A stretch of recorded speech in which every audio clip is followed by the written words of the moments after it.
Hey, hello. Balik lagi di channel Spoiler Moon dan kita akan lanjutkan lagi kisah hidup Fang Yuan. Di part sebelumnya kita pernah mendengar ungkapan jalan seorang kultivator adalah jalan untuk menentang surga. Tidak hanya di komik ini, tapi di komik Cina yang lain pun juga sering digunakan ungkapan ini. Tapi di part sebelumnya kita justru mendengar bahwa sesungguhnya dari kisah Fang Yuan mulai dari bab 1 sampai dengan bab 1020, semua kisah tentang Fang Yuan itu ada karena campur tangan dari surga itu sendiri. Sampai pada akhirnya di part kemarin, surga kemudian menjadikan Fang Yuan sebagai musuhnya. Jadi sebelumnya Fang Yuan itu dipergunakan sebagai alat oleh surga itu sendiri. Nah baru karena di part kemarin Fang Yuan ceritanya membelot tidak mengikuti permintaan dari kehendak surga, maka Fang Yuan akhirnya dijadikan sebagai musuh. Fang Yuan mengikuti ketamakan dan egoismenya sendiri. Well, ya mungkin itu terdengar buruk, namun dari sudut pandang aneh, ini justru adalah awal dari kultivasi sesungguhnya yang dilakukan oleh Fang Yuan, di mana kehidupan akan berjalan dengan menentang surga. Maka secara tidak langsung Fang Yuan akan hidup dan berkembang dengan menentang surga itu sendiri. Disinilah Fang Yuan akan sungguh-sungguh menguji kemampuannya sendiri karena dia tidak lagi dilindungi oleh surga, karena dia tidak lagi disupport oleh surga. Dan bagaimana kelanjutannya? Mari sambung kisah hidup Fang Yuan di part 209. Di awal cerita hari ini kita akan berkunjung ke benua tengah. Di sana ada Ying Wuxie. Namun tempat yang ia datangi bukanlah Gunung Danghun ataupun tanah terberkati bentuk bintang. Tempat itu berada di dalam kedalaman abis. Yap, rupanya sebelum Fang Yuan, Sekte Bayangan telah jauh lebih dahulu mencapai kedalaman dari Earth Abyss yang tidak terjamah. Mereka dengan sengaja menempatkan sebuah tanah terberkati di sana sebagai salah satu tempat persembunyian. Dan saat Ying Wuxie datang, dia mengaktifkan sebuah pengaturan tersembunyi sehingga pintu dari tanah terberkati pun terbuka. Namun, Ying Wuxie tidak bisa langsung masuk. Dia harus memberikan kode rahasia untuk bisa melewati pintu masuk itu. Singkat cerita, Ying Wuxie pun berhasil masuk, dan di dalam, seorang rockman segera memberi salam. Xinu memberi hormat pada Tuan. Nama rockman itu adalah Xinu. Dia juga adalah seorang Gu Immortal. Dia dipercaya untuk menjaga tanah terberkati ini, dan memang tanah terberkati ini sengaja disiapkan kalau misalnya rencana kebangkitan dari Yang Mulia Iblis Jiwa Spektral itu gagal. Ying Wuxie segera mengangkat tangannya dan berkata, "Bangunlah." Xinu pun memberi hormat 3 kali, baru kemudian dia bangun. Ying Wuxie berkata lagi, "Pertama bawa aku ke inti bawah tanah." "Baik, Tuan." Xinu dengan cepat merespon. Dia dengan segera mengebor tanah dan melewati banyak terowongan yang gelap serta berputar-putar. Setelah beberapa waktu, sampailah mereka di sebuah ruangan yang luas. Tempat itu terdapat beberapa batu yang dapat memancarkan cahaya bintang, sehingga ruangan itu terlihat cukup terang. Ying Wuxie mengamati ruangan itu. Lalu di bagian tengah, rupa-rupanya dia bisa melihat ada sebuah bola yang mengambang. Meskipun bola itu tidak terlalu jelas, namun Ying Wuxie tahu bahwa bola itu adalah bola jiwa milik Bo King. Loh, Bukannya jiwa Boking telah musnah karena kesengsaraan abadi yang ia alami. Rupanya itu hanyalah pengaturan yang Sekte Bayangan buat untuk menipu Moyao. Memang ketika itu Boking menghadapi kesengsaraan besar, namun jiwanya tidak sampai musnah, melainkan sampai saat ini jiwanya terluka parah dan dia tertidur di tempat ini. Sementara Xinu dan para rockman lainnya secara turun-menurun dipercaya untuk menjaga jiwa Boking. Ya, semua ini adalah bagian dari pengaturan Sekte Bayangan. Ying Wuxie melihat semua itu. Lalu kemudian dia membuat beberapa pengaturan yang ada di tanah terberkati itu. Dan setelah semuanya selesai, kira-kira sekitar setengah jam, Ying Wuxie akhirnya mengeluarkan Tai Baiyunseng dan He Laolan. "Di mana ini?" tanya Tai Baiyunseng. "Tempat ini bukan Gunung Danghun. Kau membawa kami kemana?" sambung He Laolan. Keduanya kini tampak menatap sekeliling dengan penuh keraguan-raguan. Sementara Ying Wuxie dia tampak tersenyum dan berkata, "Tempat ini adalah lingkungan bawah tanah dari para rockman." "Oh, ini di bawah tanah. Tapi ini bukan Gunung Danghun," kata Tai Baiyunseng yang bisa merasakannya. Ying Wuxie pun mengangguk.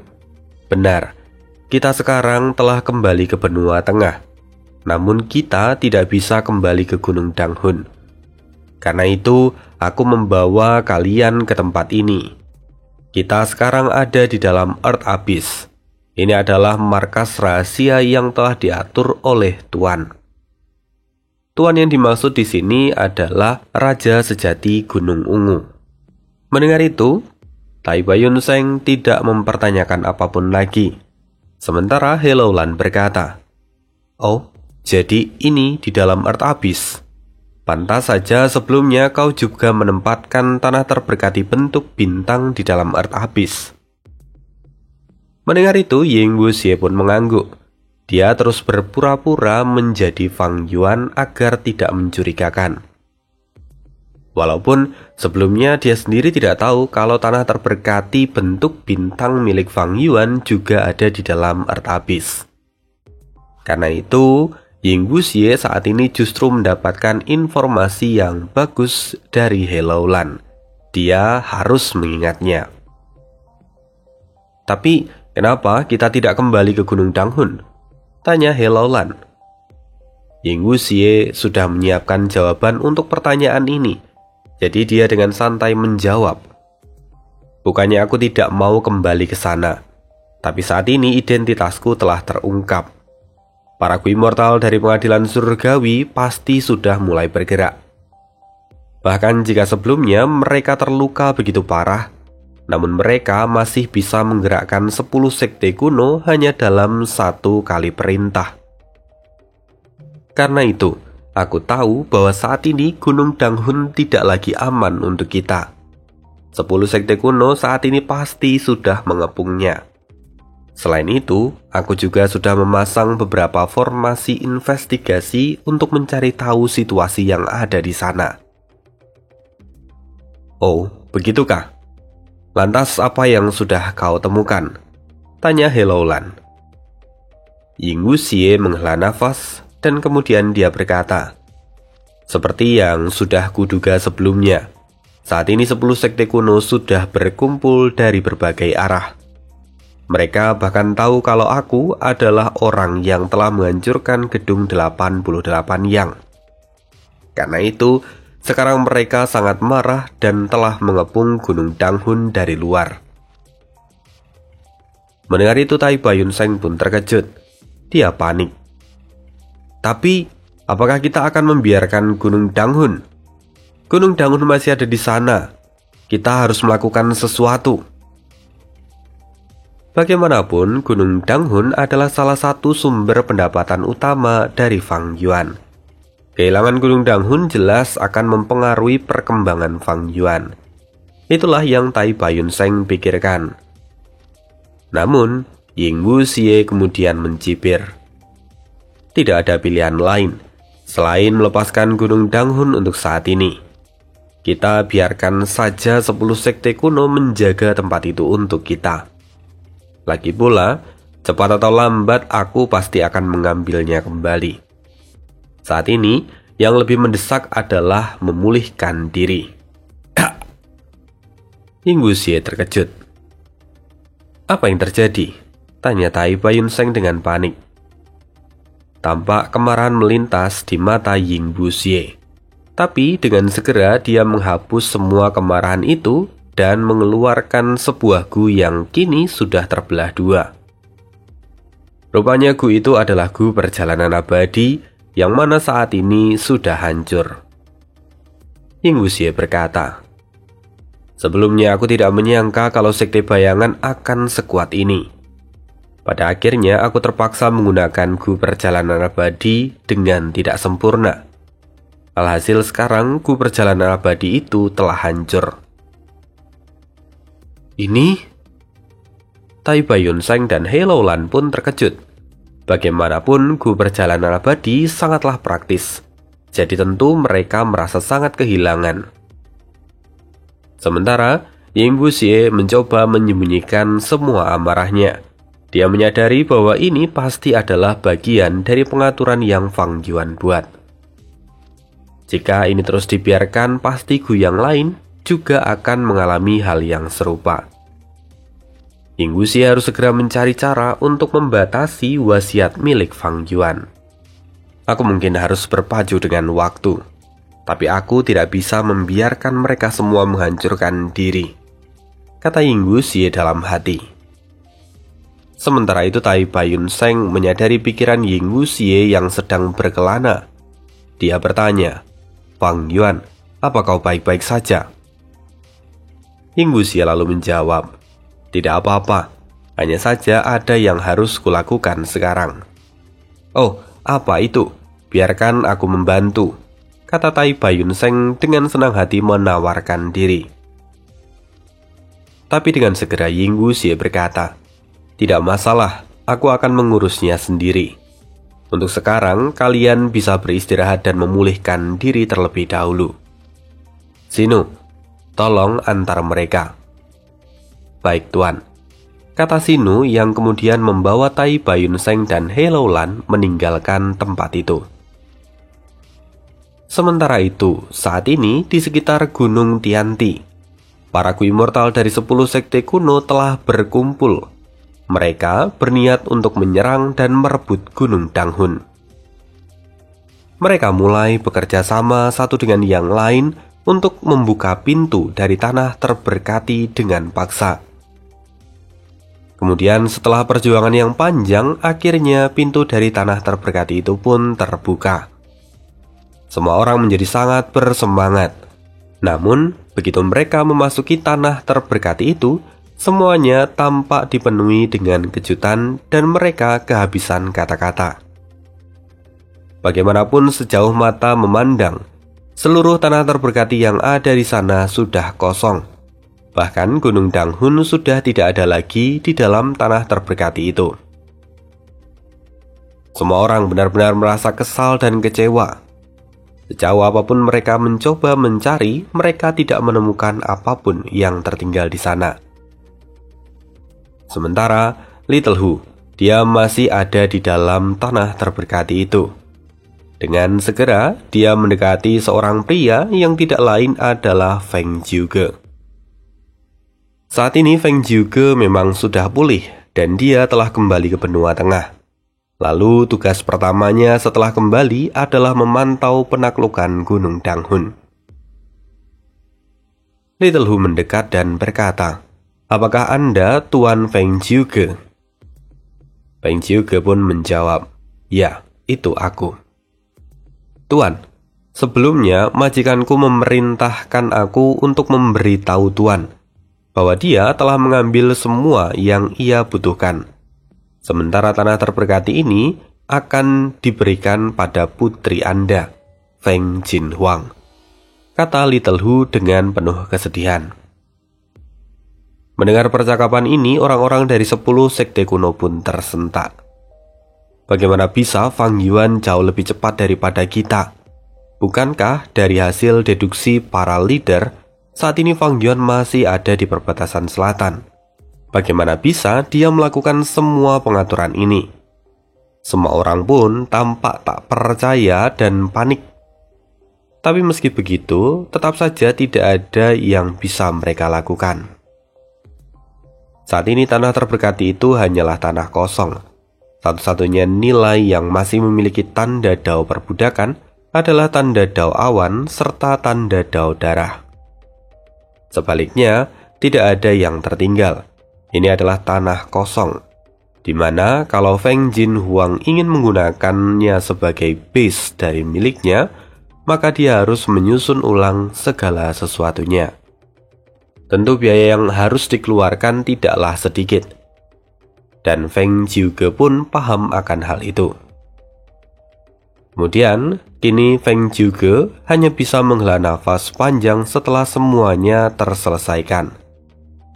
Pasti akan menjadi pertanyaan, mengapa bisa tanah terberkati Hu Immortal kosong seperti sekarang? Untuk menjawab itu, kita harus mundur kembali ke beberapa jam sebelumnya. Ketika itu, Fang Yuan telah menyerah untuk mengejar Ying Wuxie. Karena itu, dia memilih mencari tempat yang aman untuk kemudian membuat beberapa pengaturan. Tentu saja, kemungkinan terburuk yang bisa terjadi adalah Ying Wuxie telah pergi ke Gunung Danghun atau Lembah Luopo dan mengambil seluruh aset milik Fang Yuan. Tapi, untuk mengetahui hal itu, Fang Yuan harus memastikannya terlebih dahulu. Sebelumnya, Fang Yuan telah meminjam beberapa gu dari Huo Kongdong. Sebenarnya, tujuan utama Fang Yuan adalah untuk mendapatkan gu penghubung surga. Fang Yuan dengan sengaja meminjam beberapa gu untuk menghindari kecurigaan dari Huo Kongdong. Dengan begitu, Fang Yuan akhirnya berhasil terhubung dengan toko kuning. Fang Yuan tidak membuang waktu. Dia segera mencari keberadaan dari Little Hu. Karena Fang Yuan tahu bahwa Little Hu selalu memantau toko kuning. Kenapa? Karena memang itulah perintah yang Fang Yuan berikan dari dulu. Karena itu tidak butuh waktu lama sampai Fang Yuan kemudian berhasil menghubungi Little Hu. Dia segera memberikan beberapa pengarahan pada Little Hu. Semua kekayaan di dalam tanah terberkati Hu Immortal dipindahkan. Gunung Danghun, sarang batu, para rockman dan segala sesuatu yang ada di sana. Maka tidak heran ketika 10 sekte kuno memasuki tanah terberkati Hu Immortal, tempat itu sudah benar-benar kosong. Tapi kemana Fang Yuan memindahkan seluruh asetnya itu dan bagaimana caranya? Fang Yuan kali ini memanfaatkan statusnya sebagai tetua eksternal dari Sekte Langya. Setelah berkompromi dengan Langya, Fang Yuan pun mendapatkan bantuan dari Langya. Langya turun tangan dalam masalah ini. Dia mengirimkan beberapa tetua Sekte Langya yang ada di tingkat Gu Immortal untuk melakukan pemindahan darurat. Melalui merekalah Fang Yuan memindahkan seluruh asetnya dengan memasukkan semua asetnya ke dalam apertur milik para tetua dari Sekte Langya, lalu kemudian dipindahkan ke tanah terberkati Langya. Ya, semuanya dipindahkan. Maka aset dari Fang Yuan pun terbongkar semuanya di depan Langya, mulai dari Gunung Danghun, Lembah Luopo, sampai juga Gu Kebijaksanaan peringkat 9. Fang Yuan dalam kondisi ini tidak bisa lagi menyembunyikan semuanya dari Langya. Ini adalah pilihan terbaik untuk sekarang. Walaupun ini terkesan negatif, tapi sebenarnya semua pengaturan ini tidak benar-benar merugikan Fang Yuan. Lantaran dengan menempatkan seluruh kekayaan itu di tanah terberkati Langya, maka Fang Yuan tidak perlu pusing lagi kalau nanti misalnya Ying Wuxie datang menggunakan Lembah Luopo ataupun Gunung Danghun untuk melakukan penyerangan. Karena selama semua aset itu ada di dalam tanah terberkati Langya, maka semuanya akan terlindungi. Selain itu, masih ada pertimbangan lain, di mana Fang Yuan sekarang itu sudah kembali hidup. Dia memiliki umur saat ini, yang artinya Fang Yuan juga tidak bisa menggunakan Gu Kebijaksanaan peringkat 9. Ini sedikit kerugian memang untuk Fang Yuan, tetapi tidak masalah karena dia juga mendapatkan benefit yang sangat besar. Dengan begini maka Gu Kebijaksanaan tidak bisa Fang Yuan pegang, sehingga Fang Yuan menempatkan Gu Kebijaksanaan di tanah Langya itu adalah sebuah pilihan yang tepat. Untuk sekarang, akhirnya Fang Yuan dapat bernafas lega. Setelah menyelesaikan semua pengaturan tentang asetnya, Fang Yuan kembali berpikir tentang Helloland dan Tai Bayun Seng.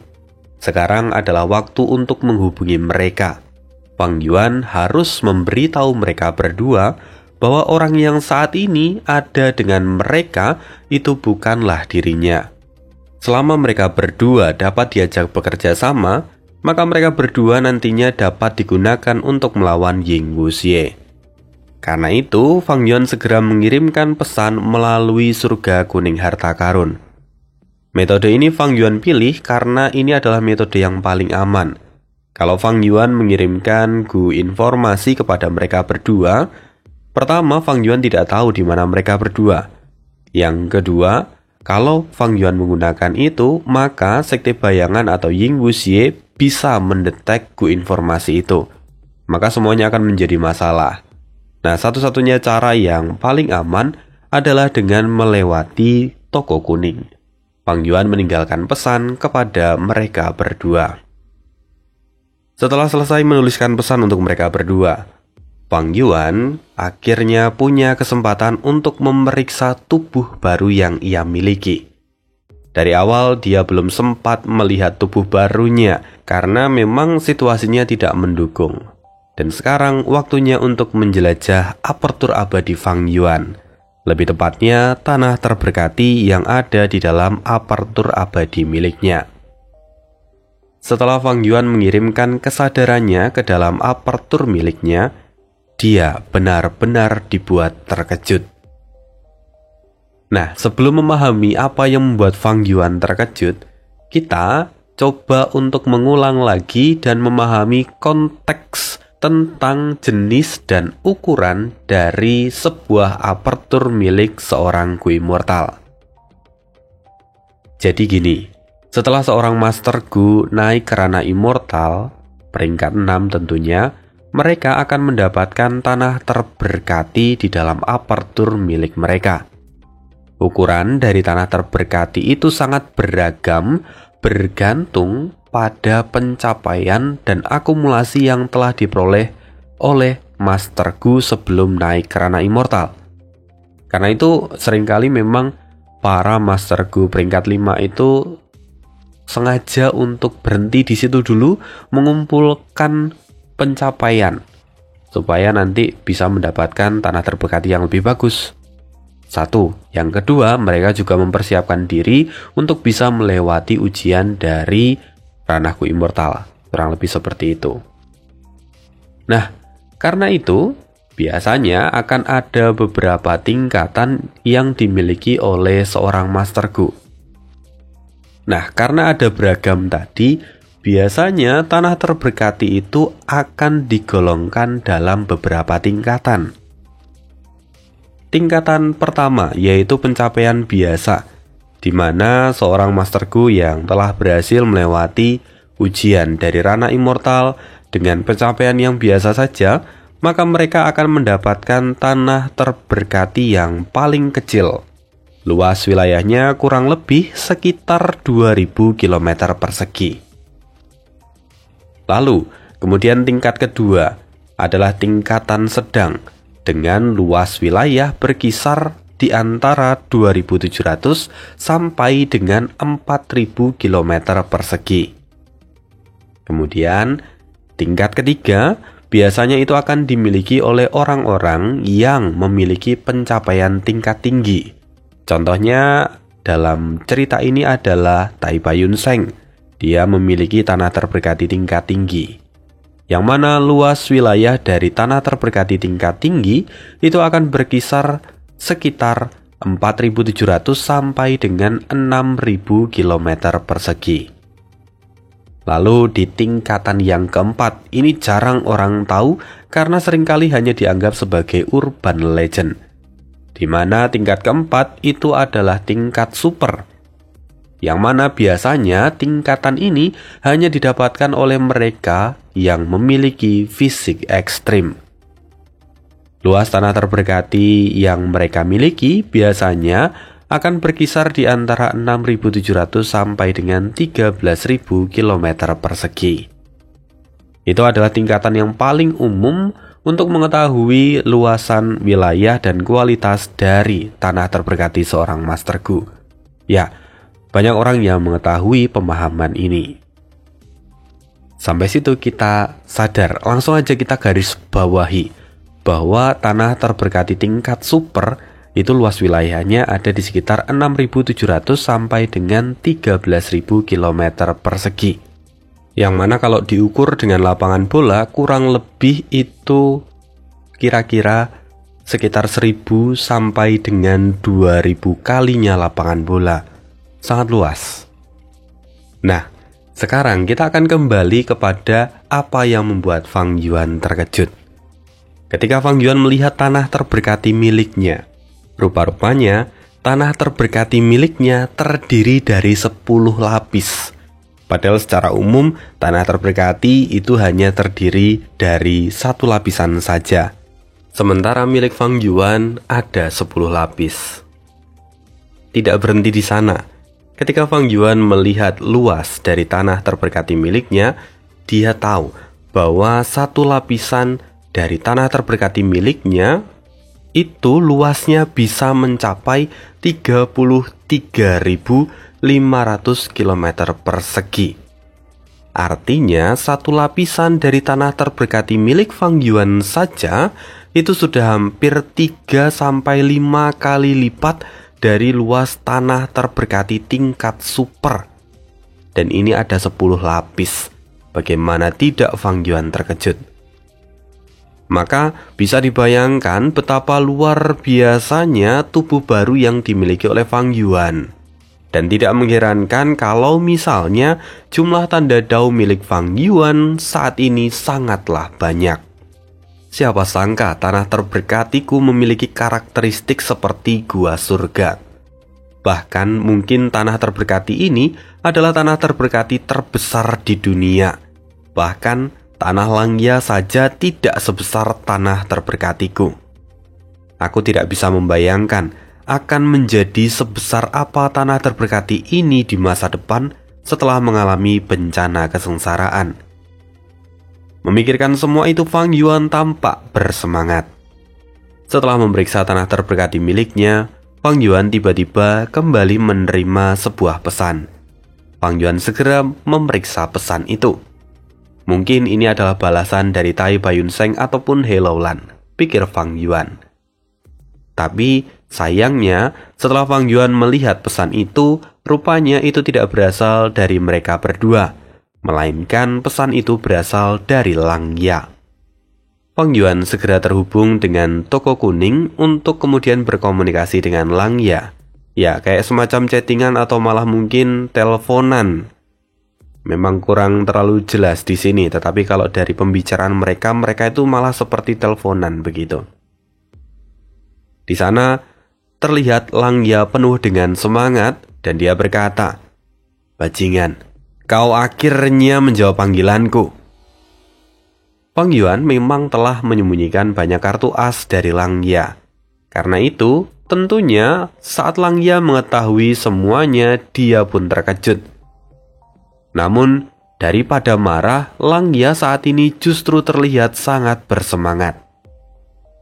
"Fang Yuan, kalau bukan karena kau telah memberikan banyak kontribusi pada sekte dan kau telah bergabung dengan sekte, aku pasti sudah menghancurkan kepalamu dengan tanganku sendiri." "Sialan, bagaimana bisa kau menyimpan begitu banyak benda berharga ini untuk dirimu sendiri?" Ah, sudahlah. Sekarang kau adalah tetua eksternal dari Sekte Langya. Kalau kau memberikan semua akses untuk hartamu, maka aku akan memberimu poin kontribusi. Kau bisa menggunakan poin kontribusi itu untuk menukarkan dengan resepku immortal yang tak terhitung jumlahnya. Fang Yuan secara mental sudah siap akan semua ini. Toh sejak dia membuka seluruh asetnya, dia sudah tahu kalau hal ini pasti akan terjadi. Kemudian, dengan tenang Fang Yuan menjawab, "Meskipun aku adalah tetua eksternal dari Sekte Langya, tapi semua aset itu adalah milikku. Sebagai tetua pertama, apa kau berpikir untuk menggelapkan harta bendaku?" Mendengar itu, Langya pun tertawa. "Sialan. Jika aku tahu ini sebelumnya, aku tidak akan membiarkanmu bergabung dengan Sekte Langya. Aku pasti akan langsung merebut semuanya dari tanganmu." Fang Yuan tahu bahwa roh tanah itu adalah sosok yang jujur, maka dia mengatakan semua yang ada di dalam pikirannya. Dan Fang Yuan tidak merasa sakit hati. Malahan, sekarang Fang Yuan menjadi lebih tenang. Karena sebelumnya mereka telah membentuk perjanjian. Dan dengan adanya perjanjian itu, Fang Yuan tidak perlu takut kalau Langya berniat membohonginya. Fang Yuan kemudian berkata, "Aku tidak bisa memberikan semua asetku padamu, tapi aku bisa meminjamkannya. Namun, sebagai gantinya, Sekte Langya harus bertanggung jawab untuk merawatnya. Jika ada orang yang berniat jahat, maka Sekte Langya harus melindunginya apapun yang terjadi. Kemudian, Sekte Langya juga harus memberikan kompensasi 10 kali lipat jika sampai terdapat kerusakan. Lalu, syaratku yang terakhir adalah Sekte Langya harus memberikan poin kontribusi sebagai ganti pinjaman."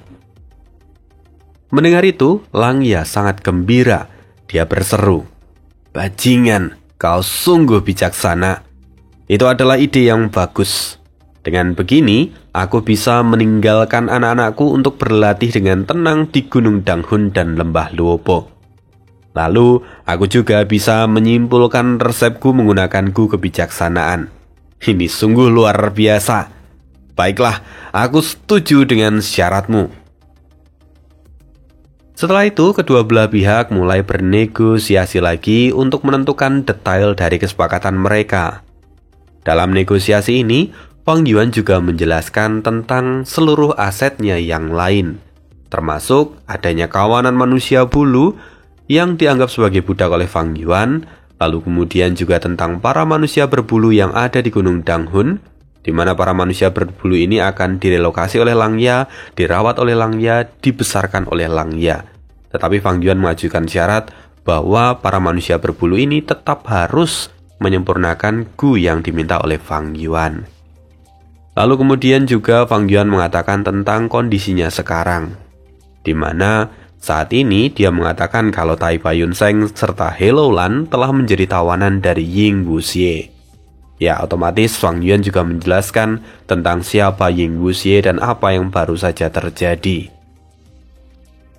Ada banyak hal yang Fang Yuan sampaikan pada Langya, dan ini juga merupakan bagian pengaturan dari Fang Yuan agar Sekte Langya bersiap kalau nantinya ada pertarungan di masa depan. Bahkan Fang Yuan juga menceritakan tentang keberadaan Spring Autumn Cicanda. Jujur saja, Langya benar-benar terkejut ketika mendengar semua hal yang luar biasa ada di dekat Fang Yuan. Bahkan dulu ketika dia mencapai peringkat 8, menjadi orang yang sangat dihormati, dia tidak pernah mengalami apa yang saat ini Fang Yuan alami. Maka wajar kalau Langya sampai terlihat sangat terkejut. Setelah itu, Langya kemudian berkata, "Aku bahkan tidak menyangka kalau kau memiliki gu vital dari yang mulia iblis teratai merah, Spring Autumn Cicanda. Entah keberuntungan apa sebenarnya yang kau miliki. Jangan bilang kalau kau sebenarnya memiliki gu vital dari The Great Sun, gu keberuntungan anjing sial." Fang Yuan menjawab, "Tidak mungkin aku memilikinya. Aku tidak seberuntung itu. Kalau aku memang seberuntung itu, aku tidak mungkin akan berakhir seperti sekarang. Tapi, jika kau yang mengatakan ini, itu artinya Gu vital dari The Great Sun itu adalah Gu keberuntungan anjing sial dan bukan Gu keberuntungan yang menyaingi surga. Bukankah itu sedikit berbeda dengan sejarah? Langya pun tertawa. Memang benar, Gu vital sejati dari The Great Sun adalah Gu keberuntungan anjing sial. Ketika itu tubuh utamaku masih hidup, jadi aku bisa menjaminnya. Fang Yuan tampak mengerutkan keningnya. Ini adalah kali pertama dia mendengar tentang keberuntungan anjing sial. Jujur saja Gu ini terdengar aneh. Lalu ketika Fang Yuan masih berpikir, Langya sekali lagi berkata, sayangnya Spring Autumn Cicandamu hanya peringkat 6. Andai saja itu berada di peringkat 9, kau pasti bisa mencapai puncak dunia. Selain itu, karena sekarang Spring Autumn Cicanda ada di tangan Ying Wuxie, maka kau tidak bisa membiarkan dia menggunakan Spring Autumn Cicanda dengan bebas. Ya, mungkin ini adalah keberuntungan di dalam kemalangan. Karena kebetulan, aku memiliki beberapa metode dari jalur waktu.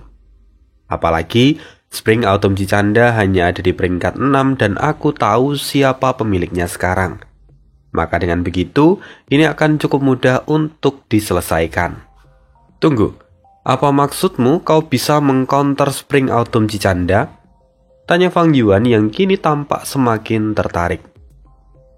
Langya berkata, tentu saja, Spring Autumn Cicanda hanyalah Gu peringkat 6 dan kita tahu pemiliknya. Maka masalah ini akan mudah untuk ditangani.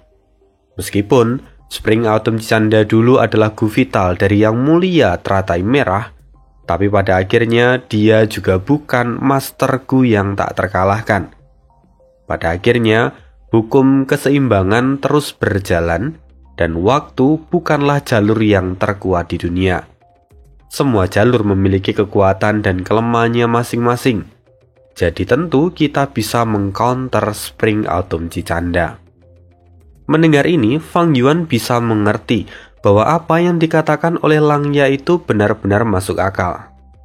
Dalam hatinya, Fang Yuan berkata, sejak pertama kali aku terlahir kembali di dunia ini, aku selalu memperlakukan Spring Autumn Cicanda sebagai kartu truf terbesarku.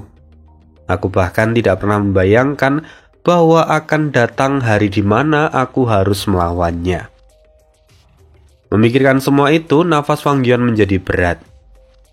Kemudian, sekarang, di waktu yang bersamaan kita akan bergeser ke tempat yang lain.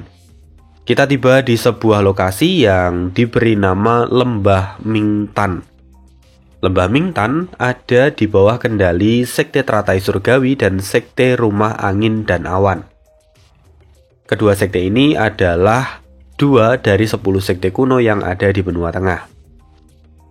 Lembah Mingtan dikenal sebagai tempat terbaik untuk menghasilkan Gu dari jalur cahaya. Tanahnya sangat kaya dan tanda dao cahaya juga sangat melimpah. Tapi, di kedalaman Lembah Mingtan, rupa-rupanya ada Gu immortal dari jalan iblis yang saat ini tengah bersembunyi. Kemudian, di sana sebuah suara bergema. Gunung tak bergerak, Gong Sun Liang. Oh, siapa memanggilku? Kata Gong Sun Liang, sosok yang ada di sana. Ini aku. Aku ingin meminjam Gu immortal milikmu.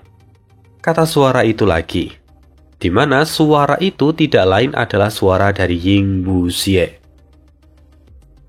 Dia menggunakan Gu dari jalur informasi untuk berkomunikasi jarak jauh, jadi Ying Wuxie tidak datang ke tempat itu, melainkan saat ini dia masih ada di dalam Earth Abyss.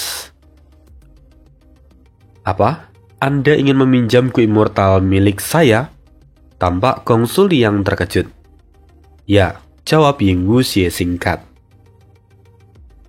Sejujurnya background story dari Gong Sun Liang, dia bukanlah pecahan jiwa dari yang mulia iblis jiwa spektral. Gong Sun Liang hanyalah seorang Master Gu dari jalan iblis biasa. Karena tekanan yang terus ia alami dari jalan kebenaran, pada akhirnya dia memutuskan untuk bergabung dengan organisasi yang disebut Devi. Nah, Devi sendiri adalah bawahan atau kaki tangan dari sekte bayangan. Kasusnya seperti aliansi zombie, di mana aliansi zombie atau Devi itu dikendalikan dari balik layar oleh sekte bayangan. Namun perbedaannya adalah Devi itu adalah organisasi yang jauh lebih kecil daripada aliansi zombie.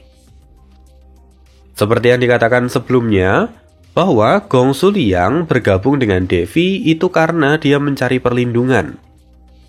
Namun rupa-rupanya saat ini dia malah diperas. Jika Ku Immortal yang ia miliki diambil, otomatis kekuatannya akan turun dengan signifikan. Jelas ini akan menjadi pilihan yang berat.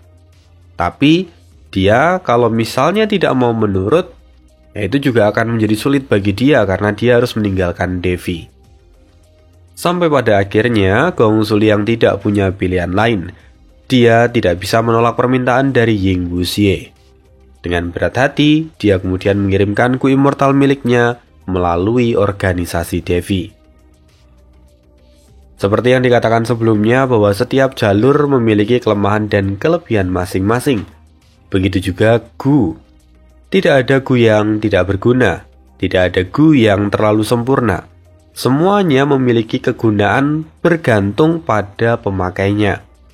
Sementara Gu milik Gong Suliang itu adalah Gu yang dapat digunakan sebagai inti dari gerakan pembunuh yang sedang dirancang oleh Ying Wuxie. Tujuannya adalah untuk menyingkirkan atau membatasi wasiat yang ditinggalkan Fang Yuan pada setiap Gu yang saat ini ada di tangan Ying Wuxie.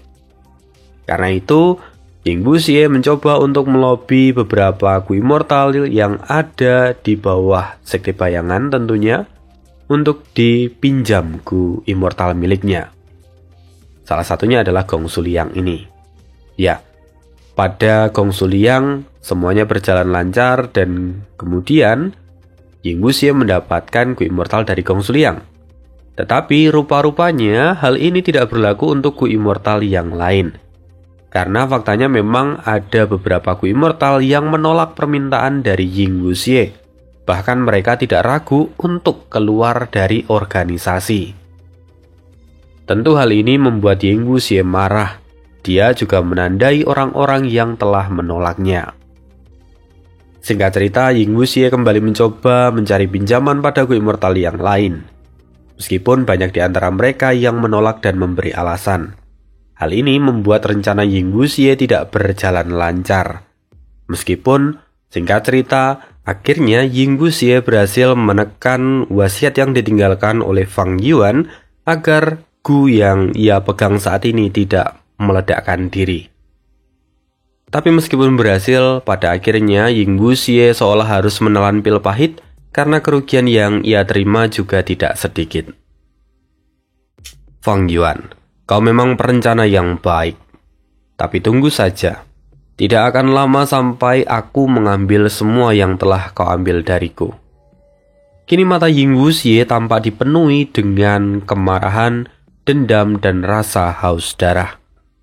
Setelah mengatakan itu, Ying Wuxie akhirnya keluar dari ruangannya. Kali ini dia ingin pergi memeriksa apa yang sedang dilakukan oleh He Laolan. Lagi pula, dia tahu bahwa He Laolan bukanlah orang biasa. Dia berbeda dengan Tai Baiyun Seng. Karena itu Ying Wuxie merasa harus mengawasi He Laolan.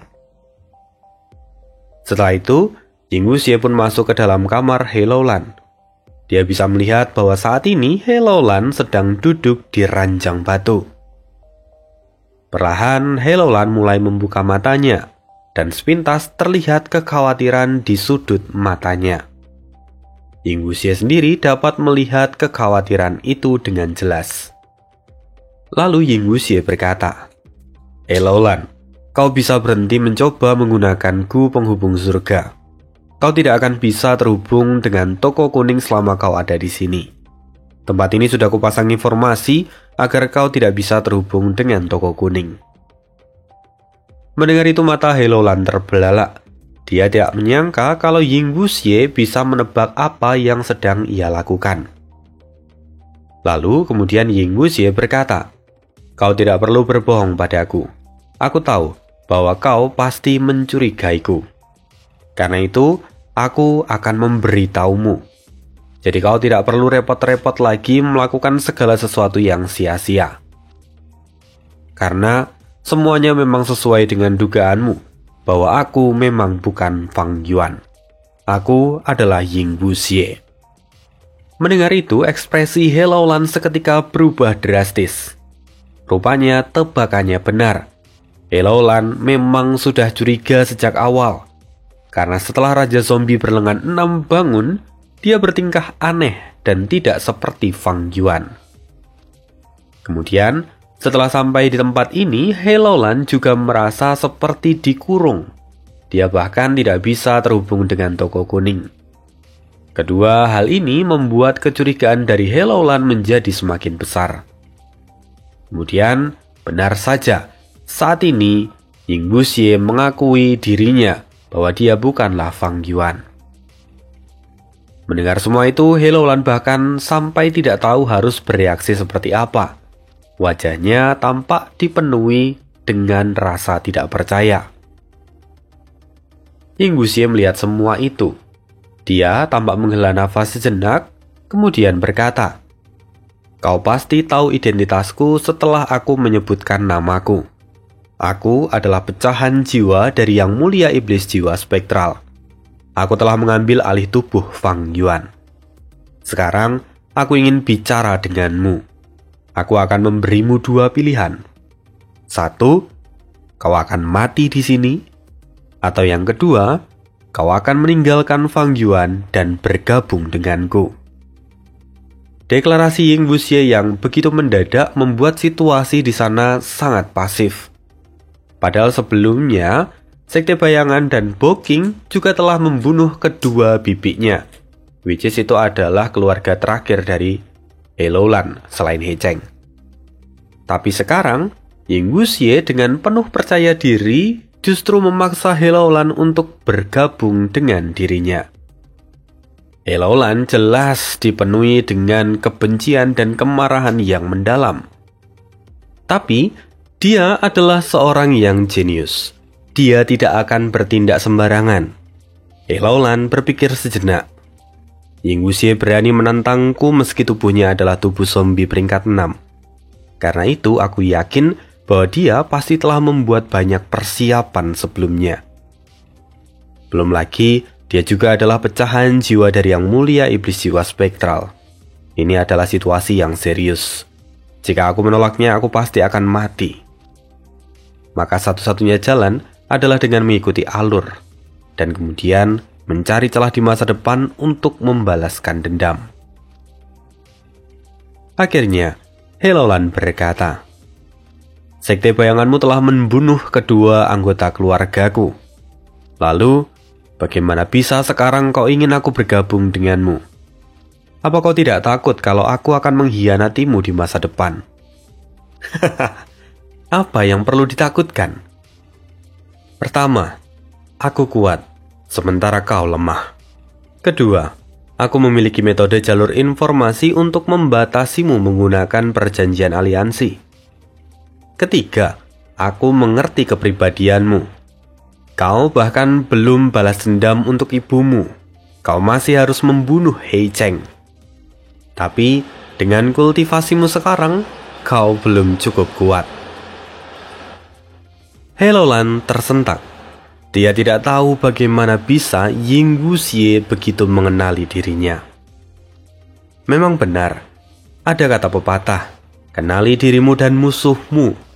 Hanya dengan begitu, kau tidak akan pernah terkalahkan.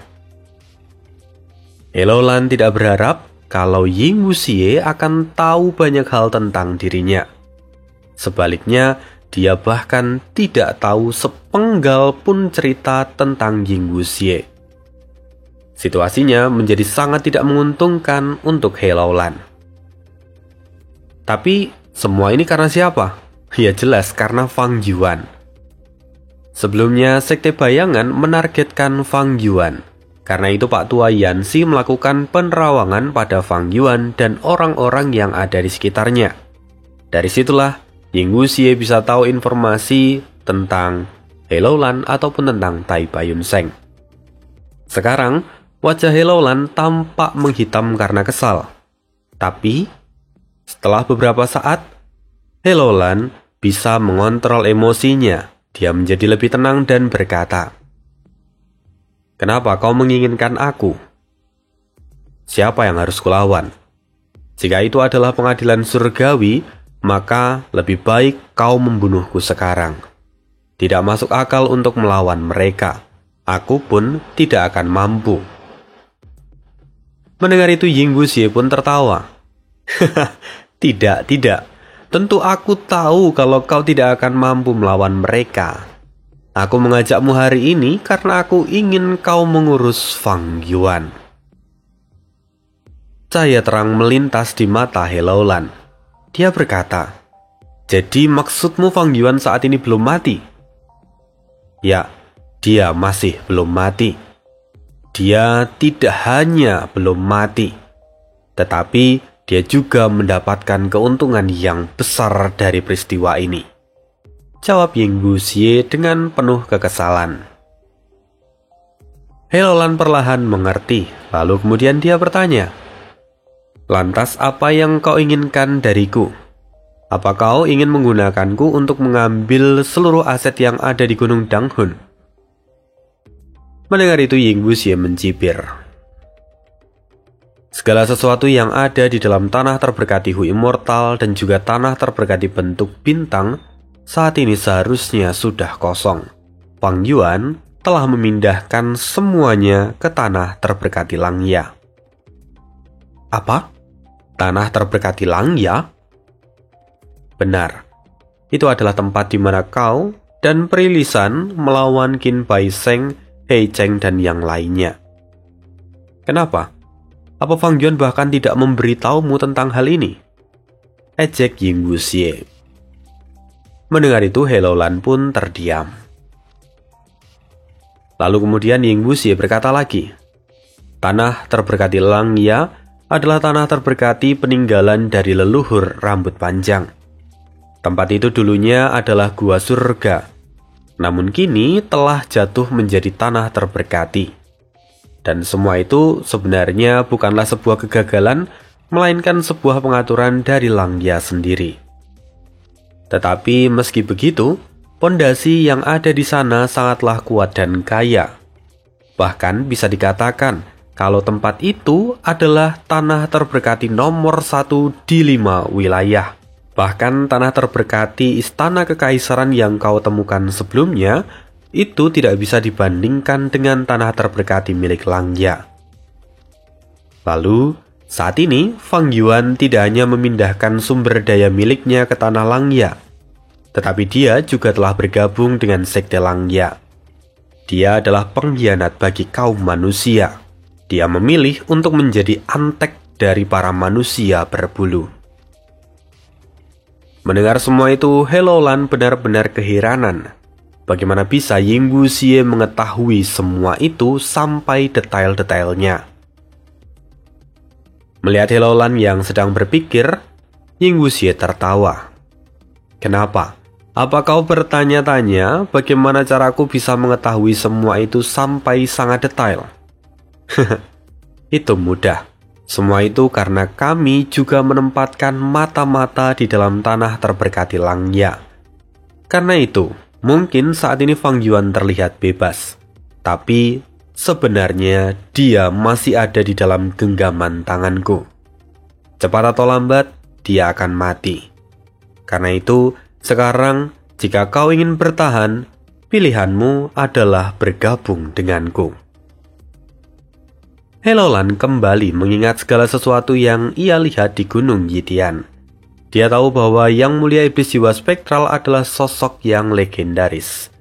Jadi pada akhirnya, dia adalah orang yang pasti bisa memberinya jaminan keselamatan. Hello Lan membulatkan tekadnya. Dia berkata, "Melihat semua situasi yang ada, maka aku akan bergabung denganmu. Tapi aku harus mengingatkanmu sebelumnya, bahwa jika kau ingin aku mengurus Fang Yuan, aku masih tidak bisa melakukannya, karena perjanjian di antara kami masih ada. Haha, hanya perjanjian kecil, aku bisa menyingkirkannya untukmu, kata Ying Wuxie dengan penuh percaya diri. Tapi Helolan berkata, apa kau yakin? Dulu saat kami membuat perjanjian ini, kami menyatakan segala sesuatu dengan jelas, bahwa jika salah satu pihak melanggar perjanjian, maka pihak lain juga akan terbebas dari perjanjian tersebut. Jika kita menyingkirkan perjanjian ini dengan paksa, maka itu juga akan dianggap sebagai melanggar perjanjian. Mendengar itu Ying Wuxie pun terkejut. Oh, jadi bahkan jika aku membantumu menyingkirkan perjanjian ini, maka di saat yang sama itu berarti bahwa aku juga telah membantu Fang Yuan untuk terbebas dari perjanjian ini. Benar sekali, kata Helolan. Sebelumnya Fang Yuan memang dengan sengaja mengatur semua ini, karena dia takut perilisan akan mencoba menghapus perjanjian yang mereka buat, ataupun munculnya Huo Tianmo yang akan mengganggu Fang Yuan. Karena itu, Fang Yuan dengan sengaja membuat pengaturan yang sangat detail. Sekarang Ying Wuxie tampak berpikir sejenak. Sesungguhnya membebaskan Helolan dari perjanjian itu sangatlah mudah. Tetapi dia tidak ingin Fang Yuan juga terbebas. Akan lebih baik jika Fang Yuan tetap terikat dalam perjanjian ini sementara Helolan terbebas. Ying Wuxie bergumam, sebenarnya bukan tidak mungkin untuk mencapai kondisi itu. Namun aku harus menemukan tanda dao jalur informasi yang sesuai yang ada di tubuh Helolan. Jika aku menghapusnya terlebih dahulu, maka itu akan menyelesaikan semuanya. Tapi untuk melakukan itu, sayangnya ini adalah tugas yang sangat sulit. Ying Wuxie tampak mengerutkan keningnya. Lalu beberapa saat kemudian, dia bergumam lagi dalam hati. Sialan kau Fang Yuan. Kau benar-benar melakukan segala sesuatunya dengan sempurna. Sejujurnya, jika Helolan masih terikat pada perjanjian ini, maka nilai dari Helolan sendiri itu akan sangat berkurang. Tapi karena dia benar-benar kekurangan orang saat ini, maka Ying Wuxie akan tetap membawa Helolan ke sisinya. Kemudian di akhir, Ying Wuxie bersumpah, Fang Yuan, tunggu saja. Setelah semua ini berakhir, aku akan mencabut semua tendonmu dengan tanganku sendiri. Aku akan menggunakan setiap inci daging dan kulitmu untuk memperbaiki Gujanin abadi berdaulat. Tunggu saja kau, Fang Yuan. Ya, sekian dulu kisah untuk hari ini. Terima kasih. Kita akan sambung lagi di next video. See you again dan bye.